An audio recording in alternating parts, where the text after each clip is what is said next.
जंगल में एक पेड़ था जिस पर रानू चिड़िया का घोंसला बना हुआ था। उसमें रानू चिड़िया अपने दो छोटे छोटे बच्चों के साथ रहती थी, उसकी बेटी गुड़िया और बेटा कुकू।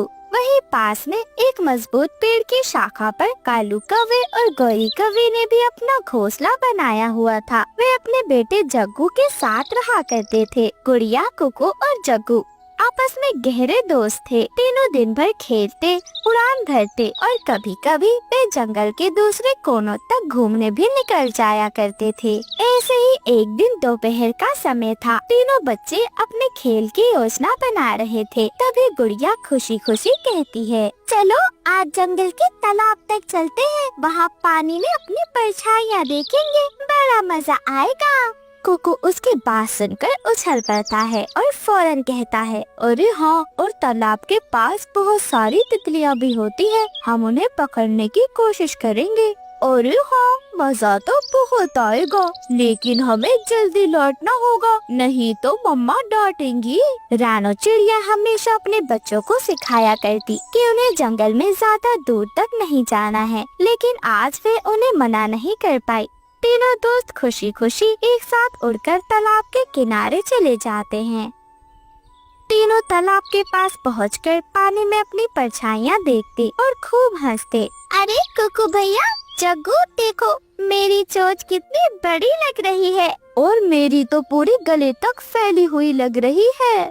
गुड़िया, कुकू, अगर हम थोड़ा झुकेंगे तो ऐसा लगेगा जैसे पानी में ही गिर गए हैं। वह तीनों ऐसे मस्ती ही कर रहे थे, तभी अचानक हवा में अजीब सी सरसराहट होने लगती है। आसमान में अचानक काले घने बादल घिर आते हैं और अचानक तेज हवा चलने लगती है। जंगल में तूफान आने वाला था।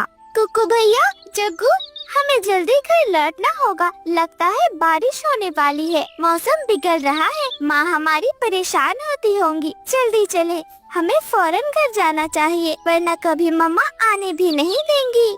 अरे हाँ हाँ गुड़िया, तुम बिल्कुल सही कह रही हो, चलो जग्गू जल्दी से घर चलते हैं। अरे मेरी मम्मा तो चप्पल लेकर ही बैठी होंगी, चाहते ही स्वागत कर देंगी, चलो चलो जल्दी चलते हैं। वह तीनों फौरन तेज उड़ते हैं और अपने घर की ओर रवाना होते हैं, लेकिन हवा में उड़ना इतना आसान नहीं था। उन्हें उड़ने में बहुत मुश्किल हो रही थी, लेकिन जैसे तैसे वे अपने घर तक पहुंच ही जाते हैं। रानू चिड़िया अपने घर के बाहर बैठी हुई अपने बच्चों का इंतजार ही कर रही थी। वे अपने बच्चों को देखते ही फौरन उन्हें अपने गले से लगा लेती है। आप लोग कितनी दूर निकल गए थे, मैं कितनी ज्यादा परेशान हो रही थी, कितना ढूंढा मैंने तुम दोनों को, कितनी दफा मना किया है, ये जंगल है बेटा, यहाँ का मौसम ऐसे ही बदलता रहता है, ये दूर नहीं जाया करते, अभी आप कितने छोटे हैं। गुड़िया, चिड़िया और कुकू अपना सर झुका लेता है।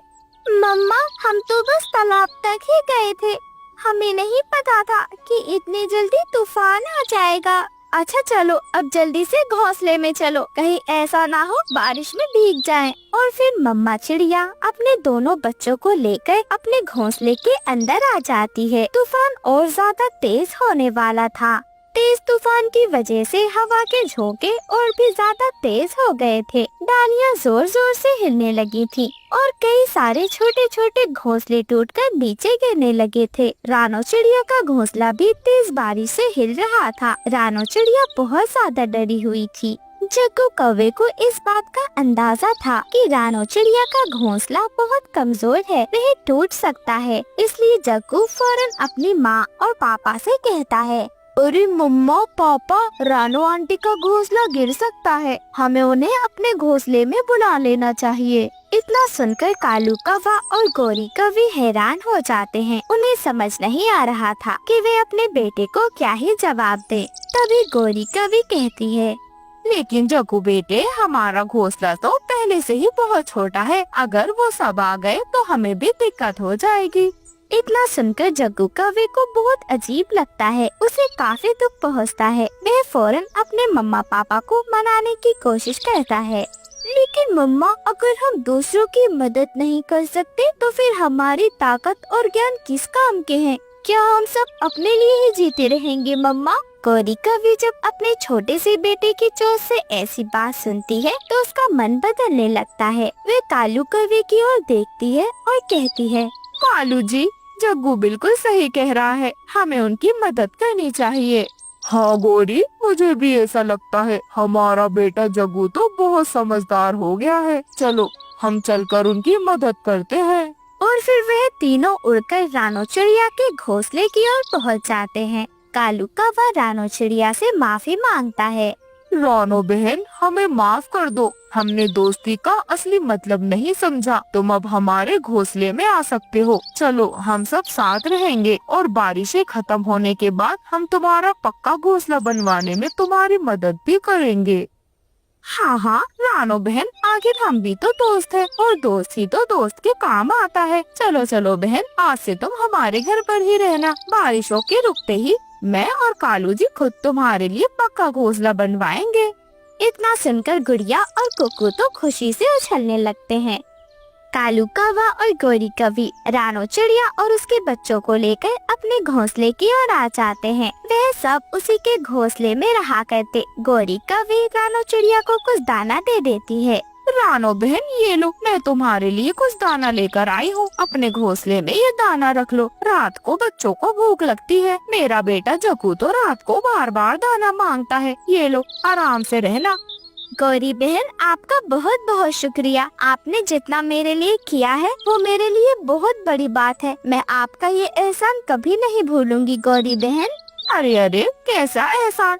आखिर दोस्ती तो दोस्त के काम आता है रानो। तुम चिंता मत करो, जैसे ही बारिशें रुकेंगी तुम्हारे लिए मैं पक्का घोंसला बनवा दूंगी। हम दोनों मिलकर साथ में घोंसला बनाएंगे। कालू जी लकड़ियाँ लेकर आ जाएंगे।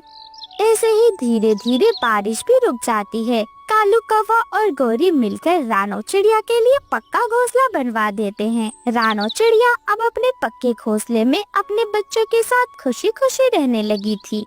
कालू कौवे और गौरी कौवे को भी समझ आ गया था कि सच्ची दोस्ती आखिर क्या होती है। अब वे सब एक साथ हंसी खुशी रहा करते।